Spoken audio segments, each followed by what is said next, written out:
இப்படி சில ஜென்மங்க நம்ம எல்லாருடைய வாழ்க்கையிலுமே இருக்கும். அது யாரு, என்ன, அது ஏன் உயிரோட இருக்கு, அது என்ன பண்ணுது அப்படின்னு அதுக்கே தெரியாது. ஆனா அது ஆம்பளை, பொம்பளை, குழந்தை, கிழவின்னு யார கிடைச்சாலும் அவங்களை தரம் தாழ்த்து பேசுறது, கீழே இறக்கி பேசுறது, போயிட்டு தப்பு தப்பா பேசுறது, எல்லாம் தெரிஞ்ச மாதிரி புரிஞ்ச மாதிரி பேசுறது. அவளை இப்படி எல்லாம் இப்ப இருப்பா தெரியுமா, அவ பல்ல உடைக்கணும் இப்படி எல்லாம் பேசி நிறைய கேள்விப்பட்டிருக்கோம்.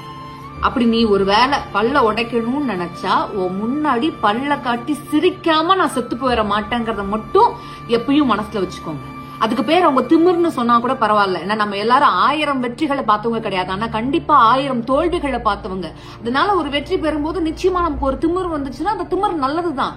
ஒருத்தன் குறை சொல்லிட்டே இருக்கானே, உண்மையிலே நம்ம மேல குறை இருக்கு அப்படின்னு தயவு செஞ்சு நினைக்காதீங்க. நீங்க கொஞ்சம் தூரம் போயிட்டு திரும்பி பார்த்தாக்கா அந்த நாய் வேற ஒரு 4 பேரை பத்தி குறை பேசுறதுக்கு ஆரம்பிச்சிருக்கும். இவனுக்காக எல்லாம் போயிட்டு நாம நம்மளுடைய வாழ்க்கையை மிஸ் பண்ணலாமா? யோசிங்க.